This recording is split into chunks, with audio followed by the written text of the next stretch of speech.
Meus irmãos, nós estamos iniciando, né, a nossa nova série em Marcos, né, no Evangelho segundo Marcos. Nós tivemos uma primeira mensagem tratando sobre a introdução a esse Evangelho, né, quais seriam as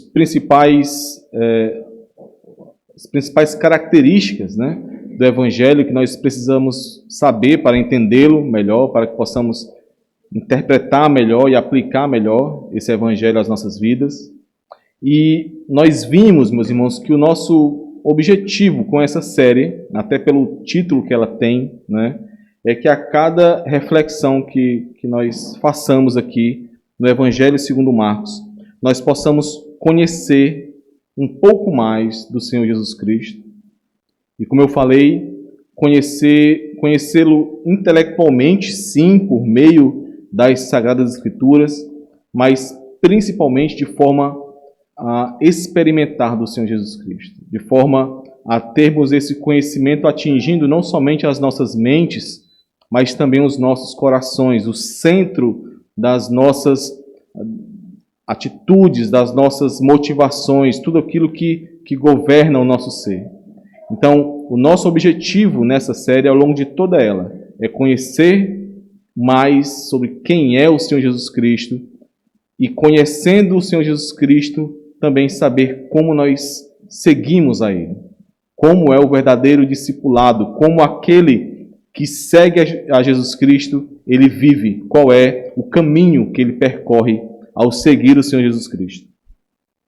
E nos primeiros versículos do Evangelho segundo Marcos, nós encontramos o prólogo desse Evangelho. Palavra meio esquisita, né, esse prólogo, mas o prólogo, meus irmãos, é uma espécie de introdução ao Evangelho.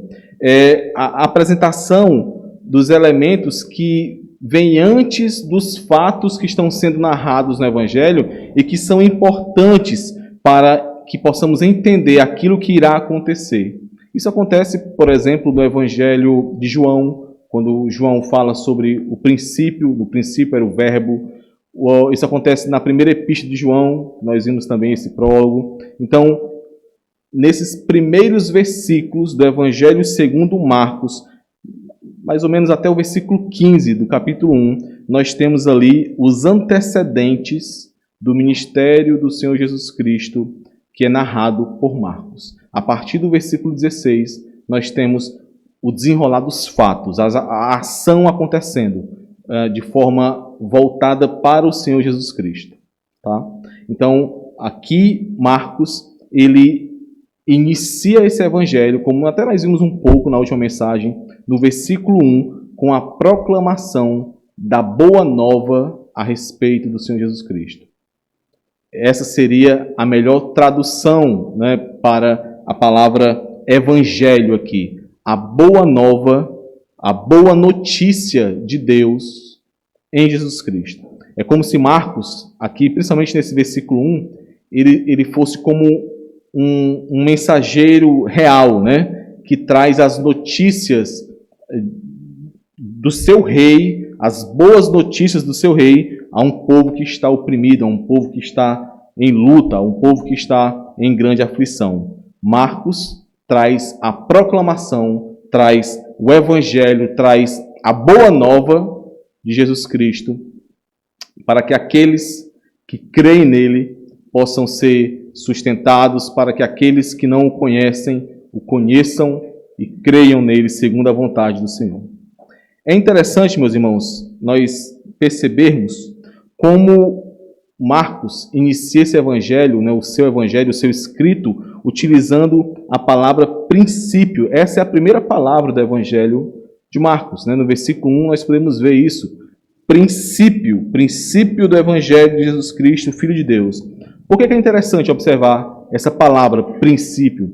Porque se nós olharmos esse prólogo, esses 15 versículos iniciais, como um todo, como nós veremos hoje e possivelmente no domingo, né, se o Senhor permitir, nós percebemos que Marcos tem aqui a intenção de fazer um paralelo do início dessa história que ele está contando, do início do Evangelho de Jesus Cristo, do início da ação de Jesus Cristo no mundo com a própria criação do mundo, com o próprio início do mundo. Esse é o objetivo de Marcos aqui, utilizando as estratégias que ele vai utilizar e que eu vou mostrar para os irmãos. E a primeira compreensão, a primeira dica sobre isso é que essa palavra princípio é a mesma palavra que Moisés utiliza para iniciar o seu livro de Gênesis. Claro que Gênesis foi escrito em hebraico, mas existe uma correlação dessa palavra que Moisés utiliza com a palavra que Marcos utiliza. Na Septuaginta, né, que é a versão grega do Antigo Testamento, essa é a mesma palavra que inicia o livro do Gênesis. Então, Moisés está ali iniciando Gênesis utilizando essa palavra, princípio, né? No princípio. E Marcos usa da mesma forma aqui. Além disso, nós não veremos isso hoje, se o Senhor permitir no domingo, mas lá no versículo 10, quando Marcos descreve a descida do Espírito Santo sobre o Senhor Jesus Cristo, logo após o Senhor ser batizado, existe ali também uma associação de palavras que, correlacionando o Espírito Santo que desce sobre o Senhor Jesus Cristo com o Espírito Santo que pairava sobre as águas na criação. Então, Marcos está trazendo aqui, de forma muito profunda, essa relação que ele está estabelecendo entre a criação do mundo e a nova criação de Deus, que é realizada por meio do Senhor Jesus Cristo. Nós veremos esse segundo ponto do versículo 10 no domingo, meus irmãos, se o Senhor permitir. E o ponto aqui, exatamente aqui nesse início, Marcos está nos mostrando que assim como na criação do mundo, em Jesus Cristo, Deus está, mais uma vez, rompendo a história para uma nova criação. Para uma criação que agora é uma criação redimida. Não será mais manchada pelo pecado. Não mais caída como caiu a primeira criação. Aqui nós temos a salvação que foi preparada por Deus. O início dessa salvação preparada por Deus. É por isso que os irmãos viram lá na imagem, o tema dessa mensagem de hoje é a salvação planejada. Eu quero levar os irmãos a refletir comigo aqui, que Marcos está mostrando nesses versículos iniciais, que a salvação que Deus enviou ao mundo por meio de Cristo Jesus não foi jamais um acidente, jamais uma mudança de planos, mas um plano de Deus estabelecido desde a eternidade. O plano da salvação, a salvação que foi planejada. Ou seja, a salvação planejada na eternidade pelo Deus triuno teve seu início com a chegada de Jesus Cristo. Homem e Deus. Filho do homem e filho de Deus. Ou falando de outra forma, né, para nós batistas pactuais, né, nós que temos estudado a confissão, nós que temos aprendido um pouco mais sobre a nossa confissão, a nossa confessionalidade, né, o pacto da redenção que foi realizado na eternidade entre as pessoas da Trindade, entre Deus, o Pai, Deus, o Filho e Deus, o Espírito Santo. Esse pacto foi manifestado no tempo e no espaço com a vinda do Senhor Jesus Cristo, com a chegada do Senhor Jesus Cristo. Por favor, meus irmãos, abram aí em 2 Timóteo, capítulo 1, versículos 9 e 10.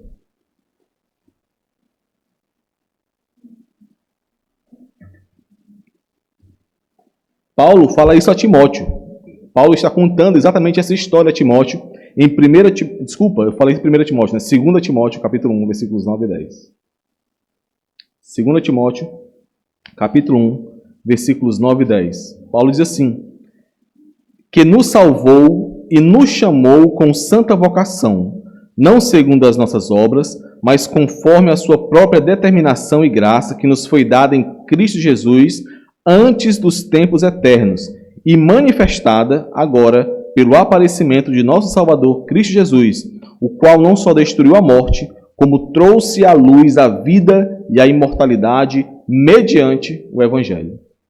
Então, plano de salvação de Deus, aquele plano que foi antes da eternidade pactuado entre as pessoas da Trindade, ele foi manifestado, ele foi executado com a vinda do Senhor Jesus Cristo. O Senhor Jesus é o Evangelho. O Evangelho é uma pessoa e o nome dele é Jesus, o Cristo. O Senhor Jesus é a salvação de Deus para os homens. Ele é o Rei que traz o reino de Deus a este mundo. Um reino que foi há muito tempo revelado, prometido e que foi estabelecido, não plenamente ainda, mas foi estabelecido sim, por meio da vinda do Senhor Jesus Cristo. Essa é a ênfase de Marcos aqui nesse início. É preciso lembrar, meus irmãos, é preciso ter muito claro isso em nossa mente. O Senhor Jesus Cristo não é um plano B, como alguns dizem. O Senhor Jesus Cristo, ele não foi uma nova ideia para corrigir um plano anterior de salvação que havia falhado. De forma nenhuma. O Senhor Jesus Cristo é a plenitude do plano de Deus para a salvação dos seus filhos. Ele é a plenitude dessa salvação. Isso, meus irmãos, deve ocupar constantemente as nossas mentes.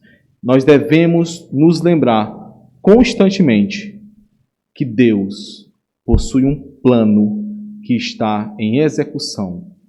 Um plano que chegou ao seu ápice com a vinda e com a morte e ressurreição do Senhor Jesus Cristo, mas que ele continua em execução para ser consumado.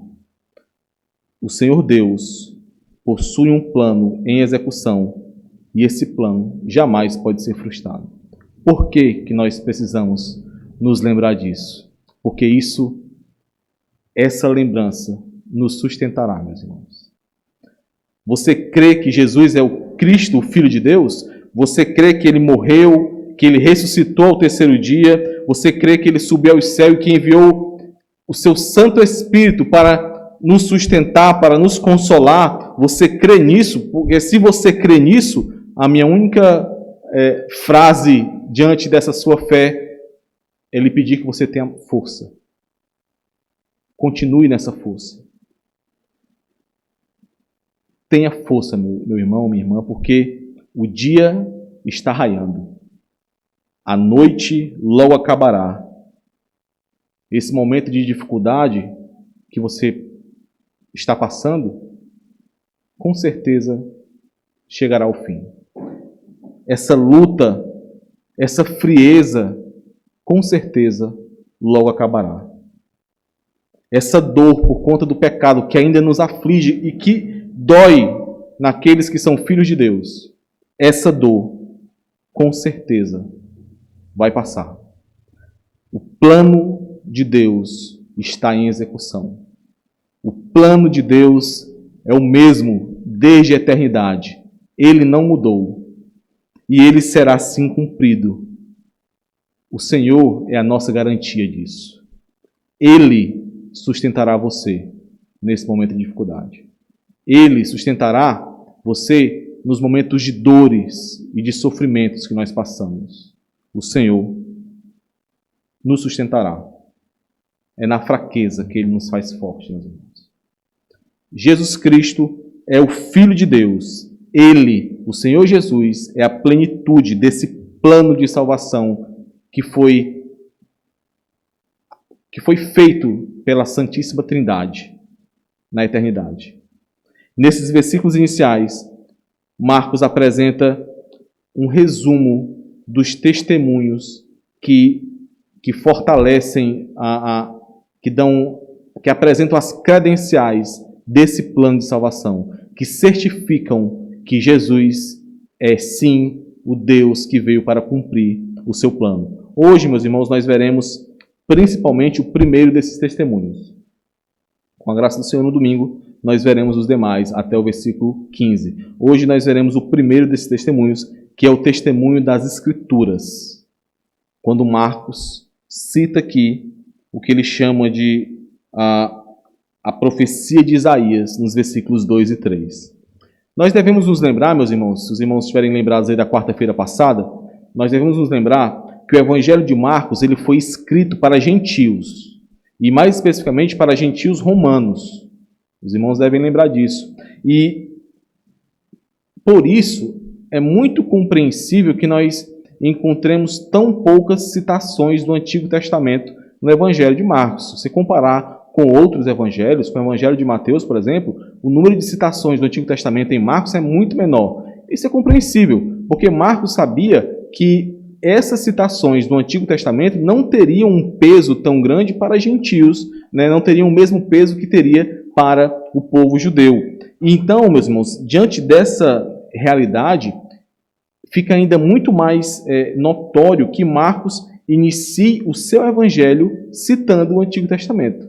E nós devemos perceber por que ele faz isso. Por que Marcos, então, se ele está escrevendo para um povo gentil, um povo que não reconhece tanto o peso das Sagradas Escrituras, né, como os judeus, por que ele utiliza esse Antigo Testamento para iniciar o seu evangelho? Vamos ler aqui os versículos 2 e 3, meus irmãos, de Marcos, capítulo 1, né? Conforme está escrito na profecia de Isaías: eis aí envio diante da tua face o meu mensageiro, o qual preparará o teu caminho. Voz do que clama no deserto, preparai o caminho do Senhor, endireitai as suas veredas. Esse conforme está escrito aqui, meus irmãos, é uma expressão que mostra, que aponta para toda a autoridade, né, da fonte de onde se está tirando, né, isso que será dito. É como se você, por exemplo, quando você faz um acordo por escrito com alguém, um contrato, por exemplo, né, um contrato de aluguel, por exemplo, né, e você, para fazer exercer o seu direito, você chama essa pessoa, mostra o contrato e diz: olha, conforme está escrito nesse contrato, eu tenho direito a essa tal coisa aqui, né? Então, esse conforme está escrito mostra essa autoridade das profecias antigas, do Antigo Testamento, para o que será apontado, né, explicado mais à frente. Marcos, o evangelista Marcos, ele traz aqui o Antigo Testamento, né, traz aqui as profecias e o Antigo Testamento como uma influência de autoridade para aqueles crentes que são gentios, que não conheciam esses escritos, né, esse Antigo Testamento. E isso, meus irmãos, é interessante, mesmo que eles não precisem se tornar judeus, Marcos aponta e mostra para eles a influência, a autoridade desses escritos do Antigo Testamento. Nós vimos lá em 2 Pedro, capítulo 1, né, as duas pregações que nós tivemos antes de Marcos, nós vimos como Pedro dá ênfase à importância e à autoridade dessas escrituras, né, das profecias, né? Eu vou ler aqui para os irmãos lembrarem, 2 Pedro, capítulo 1, versículo 20 e 21. Sabendo primeiramente isto, que nenhuma profecia da Escritura provém de particular elucidação, porque nunca jamais qualquer profecia foi dada por vontade humana. Entretanto, homens santos falaram da parte de Deus, movidos pelo Espírito Santo. Aqueles que já passaram desse capítulo aí do livro do pastor Angelim, já decoraram esses versículos aí, né? São longos, né? Tem que decorar, tá certo. O que é que essa expressão, o que é que essa chamada, né, a influência da autoridade das Escrituras do Antigo Testamento para gentios, o que é que isso que Marcos faz nos ensina, meus irmãos? Nos ensina que a pessoa e a obra do Senhor Jesus Cristo, porque é sobre isso que Marcos vai falar ao longo de todo o Evangelho, a pessoa e a obra do Senhor Jesus Cristo estão ligados de forma inseparável com a revelação de Deus no Antigo Testamento. Não dá para separar, não dá para excluir o Antigo Testamento e ficarmos somente com o Novo Testamento. O Evangelho do Senhor Jesus Cristo, ele é o clímax da revelação do plano de salvação de Deus, né? O plano que Deus começou no Antigo Testamento, e eles jamais podem ser desvinculados. Sendo assim, meus irmãos, eu gostaria de lembrar os irmãos de não deixar de forma nenhuma de ler toda a Escritura. Às vezes é muito comum, né? Às vezes nós nos aperreamos muito facilmente quando chegamos em alguns textos mais difíceis, quando chegamos lá, por exemplo, no livro dos Números, né? E queremos saltar algumas vezes, né? Mas é muito importante que nós, de forma nenhuma, nós deixemos de ler qualquer que seja o livro das Escrituras, e agora eu me refiro mais especificamente ao Antigo Testamento, que é onde geralmente nós temos mais dificuldade. Você não pode, de forma nenhuma, menosprezar ou diminuir a importância do Antigo Testamento. Muitos de nós nos sentimos desanimados e, às vezes, como eu falei, nós pulamos algum desses textos, mas isso jamais pode acontecer conosco, meus irmãos, porque nós precisamos entender que tudo que está nas Escrituras é a santa palavra de Deus e que tudo aquilo ali é a revelação de Deus para alcançar um propósito. Com base nisso, com base nesses entendimentos errados, meus irmãos, muitos por aí acabam iniciando heresias, acabam, por exemplo, soltando frases que não fazem nenhum sentido biblicamente, né? Por exemplo, dizendo, porque a lei ela só valia para o Antigo Testamento, Cristo é no Novo Testamento, então só preciso ler o Novo Testamento. De forma nenhuma. Alguns chegam a pensar dessa forma, de forma tão intensa sobre isso, meus irmãos, que criam, eu não sei se os irmãos já pararam para pensar sobre isso, alguns criam uma espécie de um Deus do Antigo Testamento e um Deus do Novo Testamento. Como se o Deus do Antigo Testamento fosse um Deus irado e sedento por uma justiça punitiva, enquanto que o Deus do Novo Testamento é um Deus paz e amor que jamais irá julgar ninguém. Né? Isso, meus irmãos, é muito pensado por aí. E isso não é verdade. O nosso Deus é um único Deus, um Deus imutável, e o seu plano de salvação também não mudou. Ele foi estabelecido antes mesmo da fundação do mundo. Nós vemos isso em vários momentos com o pastor Olivando, quando ele está, por exemplo, dando as aulas da confissão, quando ele está pregando sobre o Salmo 119, né, quando ele estava pregando em Oséias. Então, nós já vimos de várias formas que os princípios que foram estabelecidos por Deus no Antigo Testamento, eles não mudam. Eles precisam ser entendidos de acordo com a luz que nós recebemos em Cristo. A lei de Deus, o dia do Senhor, todos esses princípios, os princípios que nós encontramos ali, são essenciais para a nossa caminhada cristã. E nós precisamos entendê-los. Nós precisamos lembrar que o Senhor Jesus Cristo não anulou o Antigo Testamento, não anulou a lei e os profetas, mas ele lançou luz sobre esses princípios, ele esclareceu esses princípios. Mas voltando aqui aos versículos de Marcos. Marcos, ele traz o Antigo Testamento, né, como nós vimos no início desse evangelho, e ele escolhe especificamente o que ele vai abordar sobre o Antigo Testamento. Eu vou ler de novo os versículos 2 e 3, meus irmãos. Conforme está escrito na profecia de Isaías, eis aí envio diante da tua face o meu mensageiro, o qual preparará o teu caminho. Voz do que clama no deserto, preparai o caminho do Senhor, endireitai as suas veredas. Embora aqui, meus irmãos, nós vemos que Marcos escreveu o profeta, né, conforme o profeta Isaías, embora ele tenha citado o nome de Isaías, aqui, nesses 2 versículos, nós temos uma combinação de 3 passagens do Antigo Testamento. Não é somente Isaías que está sendo citado aqui. Muito provavelmente, Marcos citou Isaías porque Isaías era o profeta mais importante, né, de maior nome em relação a outros profetas, e também porque era o profeta com maior conteúdo messiânico.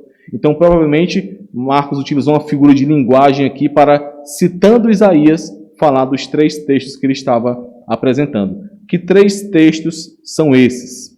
Eu vou pedir para os irmãos abrirem aí somente em um deles e deixar aberto os outros, eu vou ler para os irmãos. Nós vamos utilizar mais um desses, tá? Então, por favor, abram em Malaquias, capítulo 3.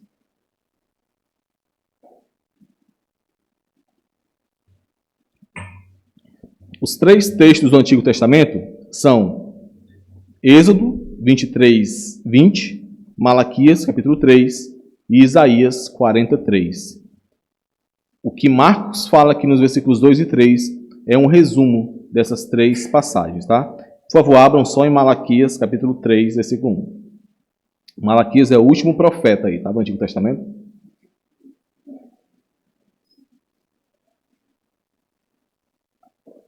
Em Êxodo 23, 20, nós encontramos o seguinte, meus irmãos.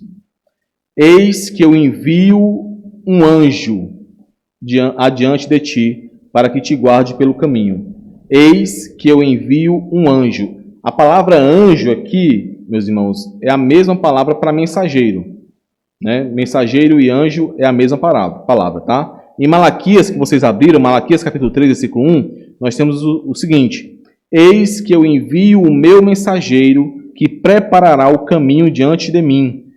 De repente virá ao seu templo o Senhor, a quem vós buscais, o anjo da aliança, a quem vós desejais. Eis que ele vem, diz o Senhor dos Exércitos. E Isaías 43 diz assim: voz do que clama no deserto, esse é bem mais conhecido, né? Preparai o caminho do Senhor, endireitai no ermo vereda nosso Deus. A minha ideia aqui, meus irmãos, para nós fecharmos essa reflexão de hoje, é tentarmos entender por que Marcos escolheu esses textos para fazer essa citação do Antigo Testamento no início do seu Evangelho. O que é que esses textos têm em comum? Por que que eles são importantes de serem registrados como o Evangelho que vai falar do Senhor Jesus Cristo? Esses textos, meus irmãos, eles trazem as profecias do momento que antecede o ápice, né, o clímax do desenrolar do plano de Deus. O início de uma nova era, uma era final, uma era plena, o último sinal antes da chegada do Senhor. Se os irmãos lerem esses textos e os seus contextos, os irmãos verão que aqui esses textos apontam para um final, né, para uma era escatológica, para o grande dia do Senhor, onde o Senhor virá em grande juízo. Então, esses textos apontam para a profecia acerca daquilo que viria logo antes da vinda do Senhor. Antes que o Senhor viesse, ele enviaria um mensageiro para preparar o caminho. Meus irmãos, essa ideia desse mensageiro é como um servo, e isso era muito comum nas monarquias, né? Era como um servo que ia a uma cidade antes que o seu rei fosse visitar essa cidade. Então esse servo ele ia preparando o caminho para o rei, ia avisando as pessoas que o rei estava chegando, ia endireitando as estradas para que a viagem fosse confortável para o rei, ia tapando os buracos para que o rei não caísse em nenhum buraco. Então a ideia é desse servo que antecede o rei em uma viagem, né? Os outros evangelhos, eles apresentam muito mais fatos sobre esse mensageiro que nós sabemos que é João Batista.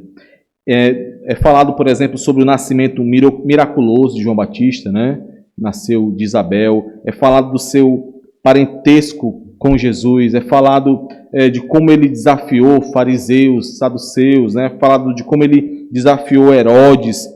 Mas Marcos aqui, ele se restringe a falar de uma característica específica de João Batista.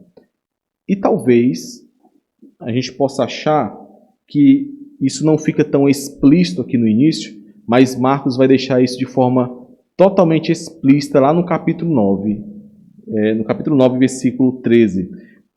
Marcos aqui, meus irmãos, ele foca em apresentar João Batista como aquele que era o Elias a vir antes do dia do Senhor. Eu vou tentar explicar isso de forma um pouco mais clara. Nós encontramos, inclusive nesse texto de Malaquias, eu peço que os irmãos abram aí, no final de Malaquias capítulo 4, versículos 5 e 6, no final de Malaquias, ele explica quem é esse mensageiro do capítulo 3, versículo 1, que viria. Eu vou ler para os irmãos de novo Malaquias 3, 1. Eis que eu envio o meu mensageiro. E aí, no versículo 5, capítulo 4, Malaquias diz, na verdade é o Senhor falando, né? Eis que eu vos enviarei o profeta Elias, antes que venha o grande e terrível dia do Senhor. Ele converterá o coração dos pais aos filhos e o coração dos filhos a seus pais, para que eu não venha e fira a terra com maldição. Então, além de citar a profecia de Malaquias, Marcos faz questão de descrever João o Batista por meio de características que o ligam diretamente a Elias. Eu vou ler agora para os irmãos Marcos, capítulo 1, versículos 4 e 6. Olha qual é a descrição que Marcos faz de João Batista. Lembrando, outros evangelistas citaram o nascimento de João, citaram os parentes de João, citaram várias características de João. Marcos não, cita somente isso, versículos 4 e 6.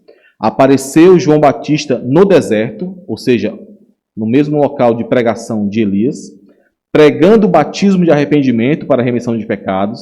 Saíam a ter com ele toda a província da Judéia e todos os habitantes de Jerusalém, e confessando seus pecados, eram batizados por ele no Rio Jordão. Versículo 6. As vestes de João eram feitas de pelos de camelo. Ele trazia um cinto de couro e se alimentava de gafanhotos de mel silvestre. Se você for lá em 1 Reis, você vai ver que essa é uma descrição muito similar de como vivia, em 2 Reis, na verdade, de como Elias se vestia, onde ele andava e o que ele comia. Então, Marcos está aqui chamando a atenção para esse paralelo entre Elias e João Batista. Por quê, meus irmãos? Porque as implicações dessa associação de João Batista e Elias, elas vão nos ajudar de forma, de uma maneira maravilhosa a entendermos o testemunho de João Batista e o que significava o batismo de arrependimento que ele professava, que ele proclamava, desculpa. Eu não vou entrar nesse ponto agora, né? Quarta-feira à noite não dava, a gente não vamos esticar nisso não, tá bom? Nós não vamos esticar nisso não. Mas essa é a primeira característica a respeito desses textos, do que esses textos trazem para nós. E o outro ponto, meus irmãos, talvez o ponto mais importante acerca dessas profecias que o evangelista Marcos traz é o fato dele escolher os textos que mostram um mensageiro que vai preceder, que trará, que virá antes do seu Senhor. E o ponto que nós devemos destacar aqui é quem é esse Senhor que virá. Eu vou explicar melhor. Obviamente, para nós que temos toda a revelação, para nós que temos toda a palavra de Deus, nós sabemos que João Batista é esse mensageiro e que ele veio para anunciar a vinda do Messias, daquele que resgataria, do Cordeiro de Deus que tira o pecado do mundo. Nós sabemos que Jesus Cristo é esse Messias. Logo, é muito comum, e eu acredito que os irmãos já tenham pensado sobre isso e já ouviram isso muitas vezes, é muito comum associar João Batista como aquele que iria anteceder o Messias, aquele que viria antes do Messias. E é verdade porque ele veio antes de Jesus e Jesus é o Messias. Mas nós devemos perceber aqui, meus irmãos, que a interpretação judaica, a interpretação daqueles que só tinham o Antigo Testamento em suas mãos, não era que o mensageiro viria antes do Messias, mas que o mensageiro viria antes do próprio Deus. O mensageiro, em todos esses textos que nós lemos aqui, o mensageiro, aquele que virá para proclamar o dia do Senhor, ele vem antes, não do Messias, mas do próprio Deus, do Deus de Israel.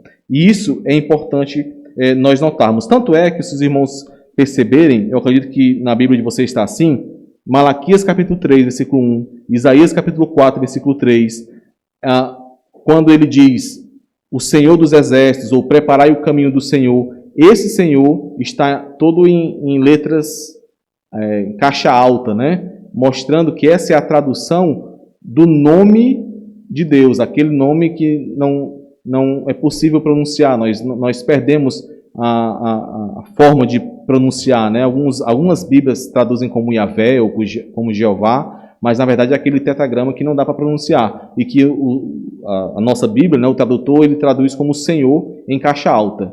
Então aqui, meus irmãos, fica muito claro que os profetas, né, Isaías e Malaquias, por exemplo, quando eles profetizavam acerca desse mensageiro, eles estavam pensando naquele que antecederia o próprio Deus de Israel que viria ter com seu povo. O que é que Marcos está nos ensinando? O que é que nós precisamos atentar aqui, então? É que, por meio dessas profecias que Marcos está utilizando, ele está, mais uma vez, ratificando, né? Ele está aqui, mais uma vez, trazendo garantia de que aquele de quem ele está falando, Jesus, é o próprio Deus. É o Filho de Deus e ele é o próprio Deus. João Batista veio para anteceder não somente o Messias, mas o próprio Deus que viria e que veio para salvar o seu povo. Esse é o ponto de Marcos ao escolher esses versículos aqui, esses textos do Antigo Testamento, e apresentá-los no seu Evangelho. Ele inicia no versículo 1, Evangelho, princípio do Evangelho de Jesus Cristo, o Filho de Deus, e ele começa agora a mostrar que não somente ele diz que Jesus é o Filho de Deus e, portanto, Deus, mas a própria Escritura, e depois o testemunho de João, e depois o próprio Deus, e depois a própria tentação de Jesus. Então, Marcos está aqui, ao longo desse prólogo que nós estamos vendo, ele está mostrando que Jesus é Deus. Jesus é Deus, meus irmãos. E esse é o fundamento que sustenta o Evangelho. Jesus é o Deus que se fez homem para cumprir o plano de salvação estabelecido na eternidade. Não há brechas, não há furos nessa história. Para o Senhor não há surpresas nem mudanças de plano. Jesus é a salvação planejada pelo Deus triuno e que foi planejada antes da eternidade. Até que, naquele momento em que Jesus é manifestado aos homens, ela inicia a ser executada. Né? Esse plano é executado. Nós precisamos perceber, meus irmãos, que tudo naquele momento foi direcionado para o ápice desse plano. Se nós estudarmos a história da igreja, por exemplo, a história daquele período romano, nós veremos que impérios foram derrubados e levantados, que a cultura grega ela cresceu para que a língua grega pudesse ser universal e assim facilitar a expansão do evangelho, que o Império Romano cresceu e estabeleceu a chamada Pax Romana para garantir estradas seguras e para garantir que o evangelho pudesse ser propagado. Tudo ali foi direcionado para a execução desse plano de salvação. Tudo foi perfeitamente coordenado para esse ponto da história. Jesus é a salvação planejada por Deus. E o que é que isso nos ensina? Da mesma forma que Jesus não é um acidente de percurso nesse plano de salvação. Da mesma forma que Jesus não foi uma mudança de plano, uma surpresa a ter que ser executada de última hora. Jesus não foi um acidente. E da mesma forma que Jesus não foi um acidente, nós também não fomos um acidente no plano de Deus.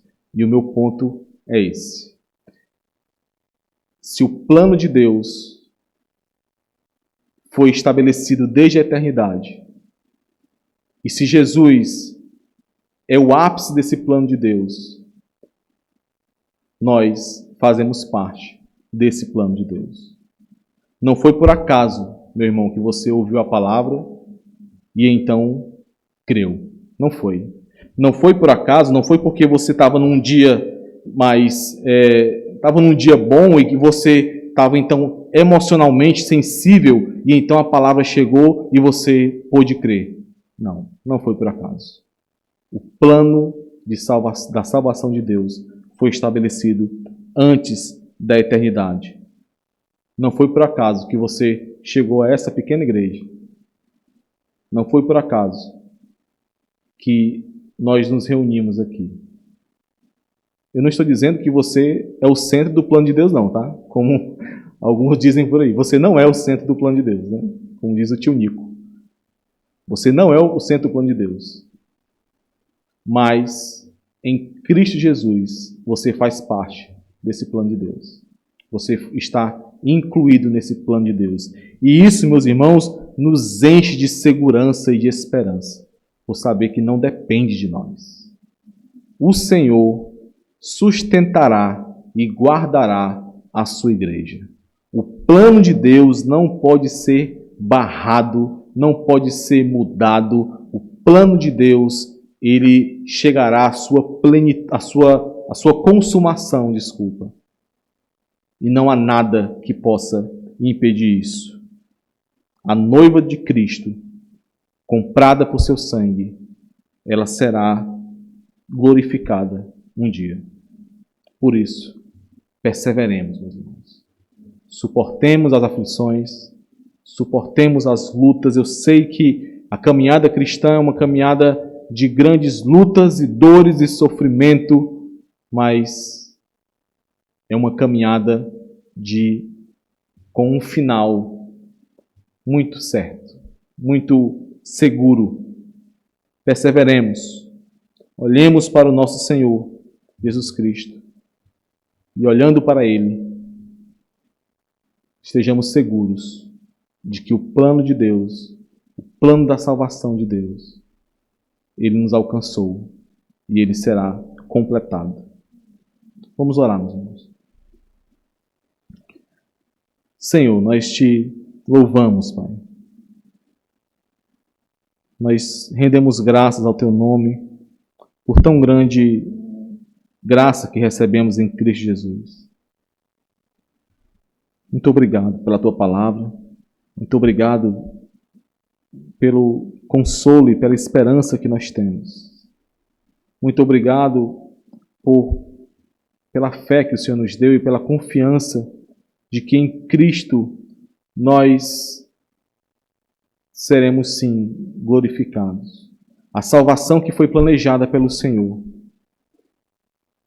na eternidade, antes da fundação do mundo, ela nos alcançou por Tua tão grande misericórdia e ela não falhará.